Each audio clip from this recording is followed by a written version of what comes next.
Komisi 1 DPRD Provinsi Maluku bersama pemerintah Provinsi Maluku sepakat membentuk tim untuk mengidentifikasi 163 kepala keluarga yang mendiami lahan pertanian di Desa Paso, Kecamatan Baguala, Kota Ambon. Hal tersebut diungkapkan Ketua Komisi 1 DPRD Provinsi Maluku, Amir Umrah, usai melakukan rapat bersama pemerintah provinsi. Jadi memang setelah surat mereka terima dan sudah dibentuk tim untuk itu melakukan identifikasi, melibatkan bagian aset, BPKD dan hukum dan pemerintahan yang sudah dibentuk. Dan tadi sampaikan ada 3 kategori nanti mereka identifikasi. Kategori pertama orang yang betul-betul ekspert pertanian, pegawai baik itu ASN maupun yang honor yang pernah kerja di pertanian. Yang kedua itu adalah jemaat yang dengan perangkatnya, yang kemarin ada gereja dan segala macam.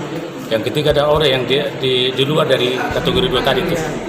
Jadi nanti identifikasi tahapan-tahapan dan kita memastikan bahwa 3 itu apapun kita harapkan harus ada langkah-langkah maju terkait dengan itu. Termasuk kalau di gereja dan itu ya kita ya mungkin bebaskan, termasuk rumah pastori dan imam ya yang nanti kita itu kita sampai coba catatan kesimpulan pada rapat ini dan kita lihat nanti proses mereka identifikasinya dan mengacu pada ketentuan-ketentuan hukum yang berlaku dan prinsipnya adalah teman-teman Komisi 1 dan itu sudah menyampaikan bahwa komitmen untuk kita harus betul nanti tahapannya mereka bayar secara bertahap seperti apa, yang penting ada kepastian. Kita harapkan adalah mudah-mudahan ketika ada surat maka jawab ya atau tidak. Tapi ternyata tadi sampaikan baik BPKD dan hukum dan pemerintahan tidak ada masalah, begitu juga Pak PLH tidak ada persoalan. Wakil rakyat yang satu ini juga mengaku tim yang dibentuk untuk mengidentifikasi 163 KK yang mendiami lahan tersebut ialah tim yang berasal dari pemerintahan, aset, dan badan kepegawaian.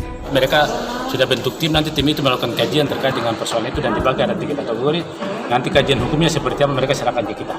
Tapi kita harapkan mudah-mudahan dan tim waktu dekat mereka sudah turun lakukan, karena kita selalu melakukan perkembangan, memantau dan 1 minggu kemudian, 1 minggu atau 2 minggu kita undang lagi untuk kita cek progresnya.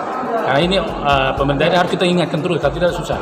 Karena ini mereka surati dari tahun ya kurang lebih 27 tahun surati. Proses masih dulu masih Pak Gubernurnya Pak Akib Datuk Konsina. Jadi mereka sudah mendiam itu kurang lebih 66 tahun. Jadi itu yang kita harapkan mudah-mudahan, sehingga itu juga satu ada juga tempat dulu yang di kehutanan juga sama, tapi kita sekarang bertahap dulu untuk ekspor pertanian dulu. Dan mudah-mudahan kalau waktu sudah ini dan segera dilakukan, maka kita minta segera nanti ada persetujuan dan Komisi 1 dalam secara teknis. Nah itu mungkin kalau sudah oke, maka kita proses mekanisme di DPRD kan lewat paripurna untuk kita menyetujui terkait dengan itu.